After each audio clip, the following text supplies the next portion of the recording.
शेवटपर्यंत नक्की बघा. कदाचित तुम्हाला ही गोष्ट कळेल ह्याच्यामुळे, की ती व्यक्ती तुमच्या आयुष्यातून का तुमच्यापासून लांब गेली आहे.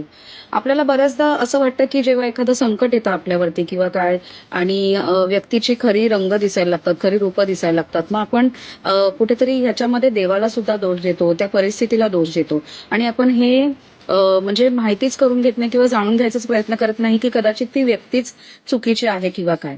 या बाबतीत स्वामी असं म्हणतात, की कधी-कधी मी मुद्दाम तुझ्यासमोर अशी संकटं उभी करतो, की अशी परिस्थिती उभी करतो, की त्याने तुला कळेल, की तुझं जवळचं कोण आहे आणि तुझं परकं कोण आहे. आणि हे स्वामी म्हणतात कळणं खूप गरजेचं आहे. कारण माझं तुझ्यावर सतत लक्ष आहे. त्याच्यामुळे तुझा म्हणजे जवळचं असण्याचं नाटक करणारे आणि तुझ्या खरंच जे जवळ आहे, ज्यांना खरंच तुझी काळजी आहे, हे लोकं मला खूप चांगली माहीत आहेत. त्यामुळे मी अशी काही परिस्थिती तुझ्यासमोर उभी करतो, की जे तुझ्या खरंच जवळचे आहेत किंवा ज्यांचं